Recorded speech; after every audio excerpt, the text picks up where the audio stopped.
तूफानी बरसात में श्यामलाल, जो एक किसान था, शहर से अपने घर की ओर आ रहा था।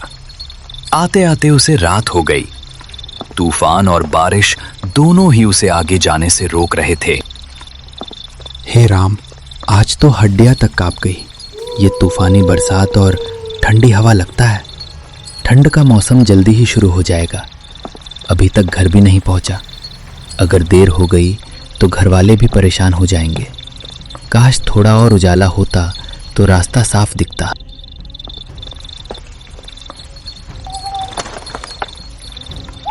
थोड़ा दूर चलते चलते श्यामलाल को दूर एक रोशनी दिखाई देती है।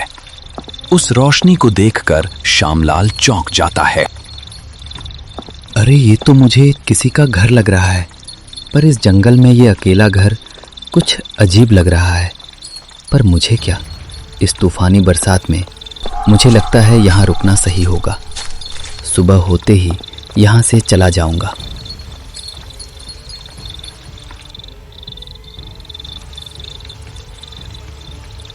श्यामलाल धीरे धीरे उस घर की ओर बढ़ता है। इस तूफानी बारिश में जैसे उसे आराम करने की उम्मीद दिख रही हो। श्यामलाल घर के बाहर खड़ा होकर सोच में पड़ जाता है। वो मन ही मन सोचता है कि अंदर जाना सही रहेगा या नहीं, पर फिर वो आखिरकार अंदर जाने का फैसला कर ही लेता है। कोई है? घर में कोई है? मदद चाहिए इस तूफानी बारिश में। सफ़र करना मुश्किल है, अंधेरा भी ज़्यादा है। कोई सुन रहा है मेरी बात? तभी अंदर से लाल साड़ी पहने एक बुजुर्ग औरत दरवाजे पर खड़ी हो जाती है और बोलती है, अरे बेटा, इतनी तूफानी रात को तुम यहाँ इस वीराने जंगल में कहाँ रास्ता भटक गए? अरे अम्मा, मैं श्यामलाल हूँ, धर्मपुर गांव से हूँ। किसान हूँ अम्मा। बस शहर से बीज लेने आया था, पर घर आते आते रात हो गई। तूफानी बारिश में सफ़र करना मुश्किल है। अगर एक रात मुझे यहाँ रुकने की इजाज़त मिल जाती तो सुबह होते ही चला जाऊँगा। अंदर आ जाओ मुसाफिर, बाहर इस तूफानी बारिश में रुकना ठीक नहीं। श्यामलाल और वो बुजुर्ग औरत कमरे में आकर बैठ जाते हैं। श्यामलाल की नजरें कमरे के इधर उधर घूम रही थीं। अम्मा, आप यहाँ पर इस वीरान जंगल में अकेली रहती हो क्या? आपको इस वीराने में डर नहीं लगता क्या? हमारे तो गांव में एक जानवर आ जाए तो पूरा गांव डर जाता है, पर यहाँ तो आप बैठे ही जंगल के बीच हो। क्या करें बाबू, मजबूरी इंसान से क्या नहीं करवाते। हमारे गांव में आग लगने के कारण सब कुछ खत्म हो गया। दूसरे गांव में रहने गए तो उन लोगों ने रहने को कोई ठिकाना नहीं दिया। फिर मैं और मेरी बेटी यहाँ इस पुराने घर में रहकर गुजारा कर रहे हैं। उनकी ये बात सुनकर श्यामलाल के चेहरे पर एक तरह से उदासी छा जाती है। बेटी? आपकी बेटी भी है? वो यहाँ नहीं है क्या? कहीं दिखाई नहीं दे रहे वो। बेटा वो दूसरे कमरे में सो रही है। वो शाम होते ही आराम करती है और सोने चली जाती है। चलो अब तुम भी आराम कर लो, मैं जाती हूँ। अगर कुछ चाहिए होगा तो आवाज़ लगा देना। अगर भूख लगी हो तो कुछ खाने को ला दूँ? नहीं नहीं, शुक्रिया। मैं रास्ते में ढाबे पर रुका था, वहाँ खाना खा लिया था। आप जाइए, आराम कर लीजिए। कोई ज़रूरत हुई तो मैं बुला लूँगा। वो बुजुर्ग औरत वहां से चली जाती है। श्यामलाल बिस्तर पर लेट जाता है और सोने की कोशिश करता है। कुछ देर बाद उसे पायल पहने औरत के चलने की आवाज आने लगती है। वो एकदम सो उठकर बैठ जाता है। वो सोचने लगता है कि आखिरकार इतनी रात को रात के इस पहर कौन होगा। वो देखने के लिए बाहर की तरफ आता है।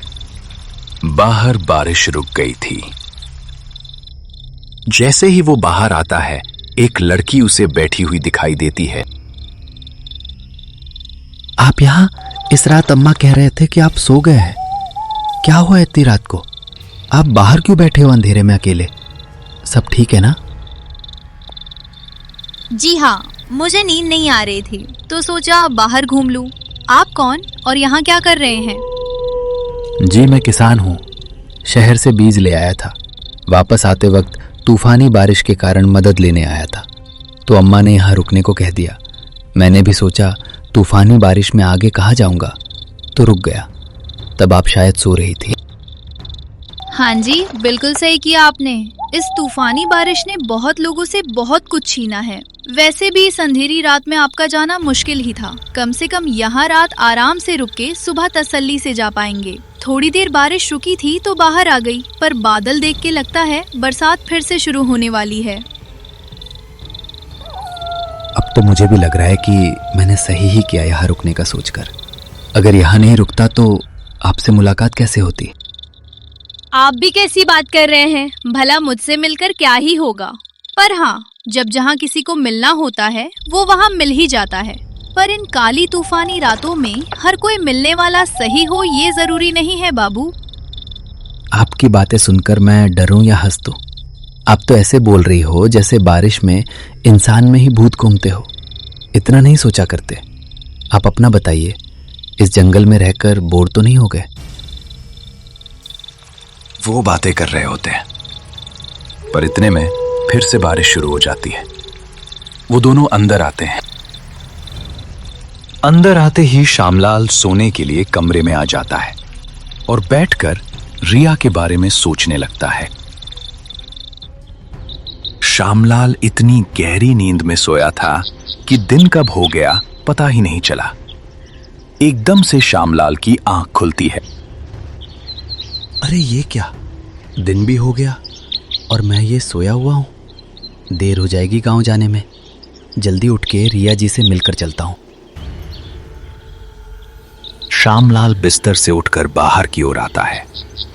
ऐसा लग रहा था जैसे उसकी आंखें रिया को ढूंढ रही हों। अरे अम्मा, रिया कहाँ हो आप? कहीं भी कोई दिखाई नहीं दे रहा। कहीं ऐसा तो नहीं कि मैं ही उठने में लेट हो गया और वो कुछ लाने चले गए हो? सोचा था जाने से पहले एक बार रिया जी से मिल लूं, पर लगता है अब ऐसे ही बिना मिले जाना पड़ेगा। गांव जाने में देर हो जाएगी, माँ भी चिंता कर रही होगी। गांव पहुंचने की जल्दी में श्यामलाल ने रुकने के बजाय सीधे रास्ता पकड़ लिया था। सुबह का मौसम था, हल्की ठंडी हवा चल रही थी और बारिश के बाद जंगली रास्ता हरा भरा मनमोहक लग रहा था। बैलगाड़ी की चाल धीमी थी, पर श्यामलाल का मन तेजी से भाग रहा था, बार बार उसी ओर, रिया की ओर।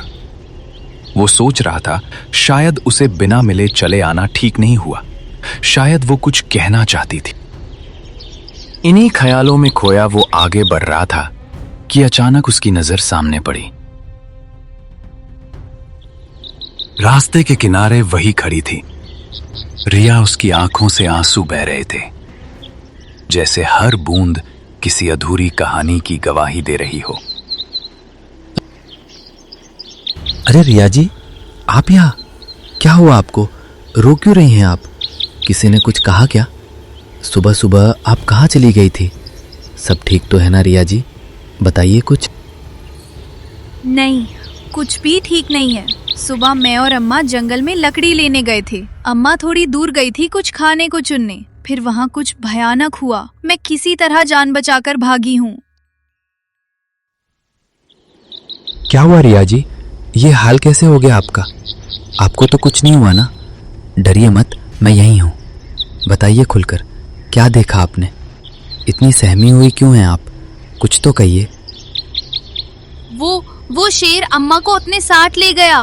पहले बाबा मुझे छोड़कर चले गए, अब किस्मत ने अम्मा को भी छीन लिया। मैं क्या करूं अब? किसके पास जाऊं? अब तो मैं सच में बिल्कुल अकेली रह गई हूं।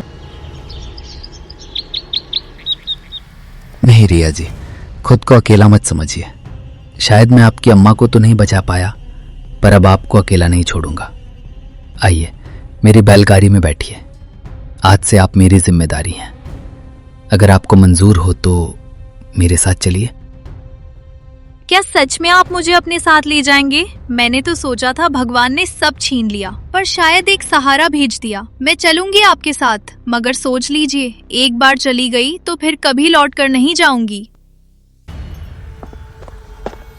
श्यामलाल रिया की बात मानता है और रिया भी उसके साथ उसके घर गांव चलने के लिए तैयार होकर बैलगाड़ी में बैठ जाती है। दोनों अब जंगल के रास्ते से होकर घर की ओर चल पड़ते हैं। मैं भी यही चाहता हूँ रिया जी, आप मेरे साथ रहें। कल जब पहली बार आपको देखा था तब से बस आपके ही बारे में सोच रहा हूँ। न जाने क्यों दिल कहता है कि अब हमें अकेले नहीं रहना चाहिए। अगर आप साथ चलें तो शायद जिंदगी फिर से मुस्कुरा उठे।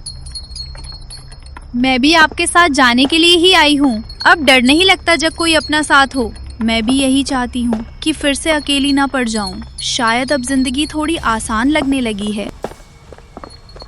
सफर करते करते फिर से शाम ढलने लगी थी। आसमान में सूरज की आखिरी किरणें अब धुएं जैसे बादलों में खो चुकी थीं। श्यामलाल के चेहरे पर थकान थी, पर मन में एक गहरी टीस। रिया के साथ जो हुआ उसका बोझ अब भी उसके दिल पर था।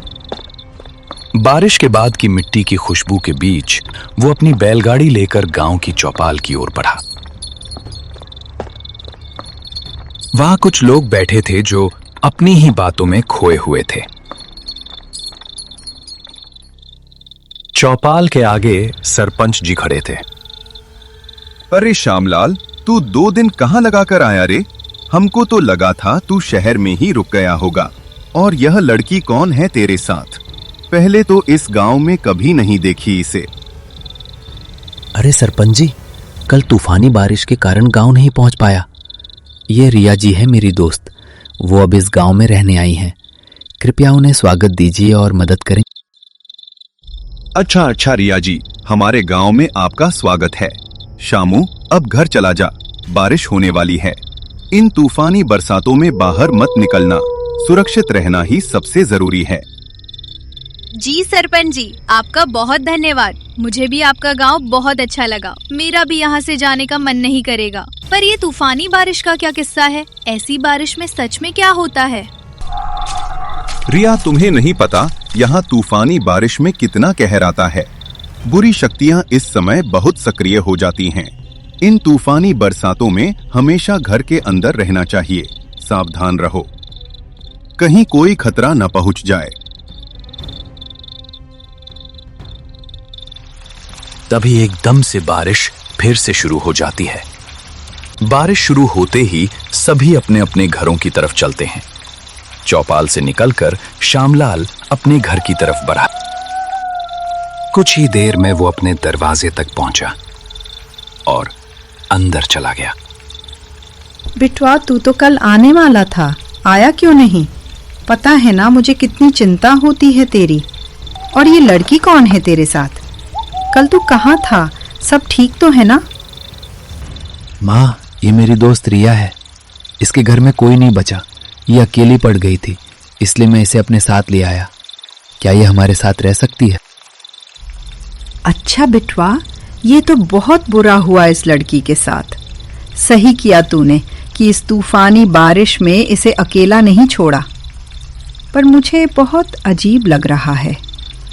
ये सब अचानक कैसे हुआ? ये बात तो सही है, डरना तो स्वाभाविक है ना? लेकिन आपको भी घबराहट महसूस होती है। ये मुझे अच्छा लगता है और मुझे अच्छा लगा कि आपने मुझे यहाँ रहने दिया।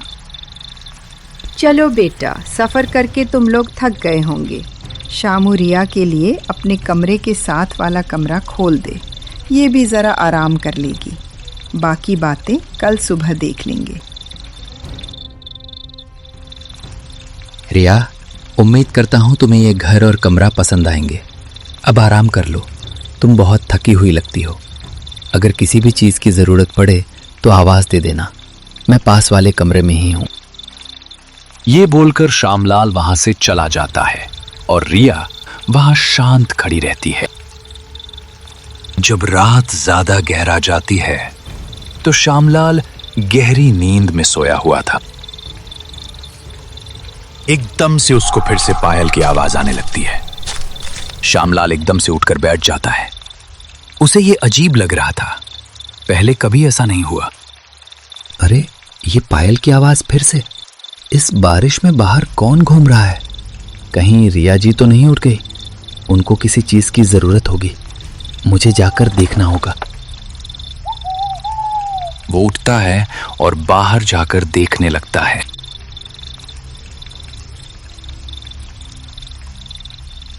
आंगन के बाहर वो देखता है कि रिया बाहर से बारिश में भीगकर कहीं से आ रही थी। ये देखकर उसको अजीब लगता है। रिया जी, आप रात के इस पैर कहाँ से आ रही हैं? इतनी तेज बारिश में तो कोई बाहर नहीं निकलता। सब ठीक है ना? कहीं कुछ अनहोनी तो नहीं हुई? सब ठीक है, बस नींद नहीं आ रही थी। थोड़ी देर बाहर आई तो देखा दरवाजा खुला था। अब उसकी कुंडी लगाकर ही वापस आई हूँ। आप परेशान मत होइए, सब ठीक है। अरे रिया, कोई बात नहीं।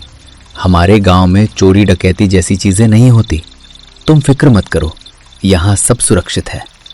अपने कमरे में जाकर आराम कर लो। अगर कुछ भी चाहिए तो आवाज देना, मैं पास ही हूँ। रिया उस रात अपने कमरे की ओर चली गई थी। पर अगले ही दिन सुबह गांव में हलचल मच गई। तालाब के किनारे राम गिरा पड़ा था। ऐसा लग रहा था मानो उसके शरीर से सारा रंग उड़ गया हो। किसी ने उसकी सारी ताकत छीन ली हो। चेहरा पूरी तरह सफेद पड़ चुका था। गांव वाले, काका और सरपंच सब वहीं इकट्ठा थे। हर कोई डरा और उलझा हुआ था। तभी पीछे से श्यामलाल पहुंचा। उसकी नजर जैसे ही उस नजारे पर पड़ी, वो सन्न रह गया। अरे भगवान, राम को क्या हुआ? ये तो बिल्कुल सफेद सफेद सा लग रहा है, जैसे अचानक ताकत ही निकल गई हो उसमें से। क्या हुआ है? मुझे तो समझ नहीं आ रहा। जल्दी मदद बुलानी चाहिए। अब मदद बुलाने का कोई फायदा नहीं। श्यामलाल राम मर गया है। जैसे किसी ने अंदर से सारी ताकत ही चूस ली हो। मुझे भी समझ नहीं आ रहा कि यह सब कैसे हुआ। सब कुछ अचानक और अजीब सा हो गया है। बहुत समय पहले दूसरे गांव में भी ऐसा हुआ था। वहां का गांव पूरी तरह उजड़ गया था। सुनने में आया था कि उस रात पिशाचनी आई थी और इंसानों को अपना शिकार बनाती थी। इसे देखकर मुझे वही चीज महसूस हो रही है। काका, आप भी कौन सी कहानियां ले बैठ गए? ऐसा तो कभी नहीं होता। मैंने भी सुना था कि उस गांव में आग लग गई थी। मुझे कोई और कारण लगता है। शायद पंचायत बैठानी पड़ेगी। सबको मिलकर सही हालात जानना होगा। हमारे गांव में तो यह घटना पहली बार हुई है। कहीं कोई अजनबी तो नहीं आया यहां? सब कुछ अचानक और अजीब सा लग रहा है। हमें सच में समझना होगा कि ये सब कैसे हुआ। अरे काका, चिंता मत कीजिए, ऐसा कुछ भी नहीं हुआ है। आप तो बस भूत प्रेत वाली कहानियां लेके बैठे हैं। गांव में सब कुछ सामान्य ही है।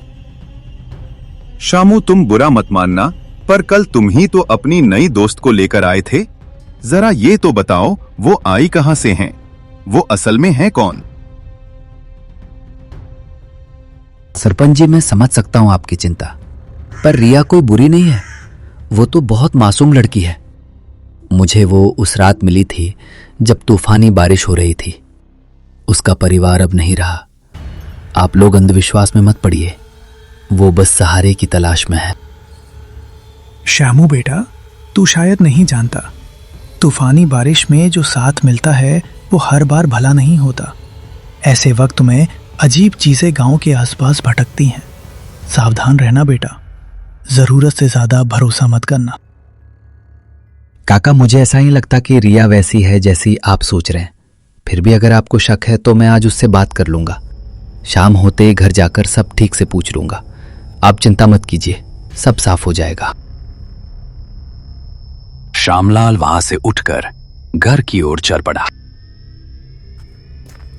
रास्ते भर उसके मन में बस एक ही बात घूम रही थी, राम के साथ जो हुआ वो आखिर क्यों हुआ। शाम ढल चुकी थी, आसमान में हल्की ठंडक थी। जब श्यामलाल अपने घर पहुंचा, घर पहुंचते ही उसने अपनी मां को सारी बात बताई, तालाब, भीड़ और राम की हालत के बारे में सब कुछ। बात सुनकर उसकी मां गहरी सोच में पड़ गई। फिर बोली, बेटा श्यामू, मुझे लगता है अब सच्चाई जानने का वक्त आ गया है।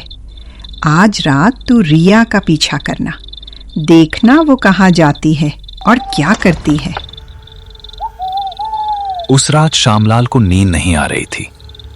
सरपंच और काका की बातें बार बार उसके मन में गूंज रही थीं। वो सोचने लगा, अगर रिया वैसी नहीं है जैसी वो दिखती है तो आज सच्चाई पता लगानी ही होगी। उसने तय कर लिया, इस बार वो रिया का पीछा करेगा और हर राज को सामने लाएगा। जब रात गहरी हो गई तो उसको घुंघरुओं की आवाज आई। वो एकदम से उठ और बाहर की तरफ जाने लगा। उस रात श्यामलाल चुपचाप रिया के पीछे पीछे चलने लगा। घना जंगल था, चारों तरफ सन्नाटा और ठंडी हवा चल रही थी। रिया बिना मुड़े आगे बढ़ती रही और कुछ देर बाद दोनों खेतों के पास पहुंच गए। श्यामलाल एक बड़े पेड़ के पीछे छिप गया। रिया धीरे धीरे खेत की ओर जा रही थी, जहां एक किसान अपनी ओर आता दिख रहा था। अगले ही पल रिया अचानक उसकी तरफ बढ़ी और एक झटके में उस पर हमला कर दिया। श्यामलाल के होश उड़ गए। रिया का चेहरा अब इंसानी नहीं लग रहा था। उसके मुंह पर अजीब से निशान थे और आंखें लाल हो गई थीं। ये देख श्यामलाल का दिल दहल गया। वो बिना आवाज किए धीरे धीरे पीछे हटा और दबे पांव वहां से भाग गया। वो अपने कमरे में आकर सोने की एक्टिंग करता है, जैसे उसको कुछ पता ही ना हो। रिया उसके कमरे में आती है और उसे सोता हुआ देख वापस चली जाती है।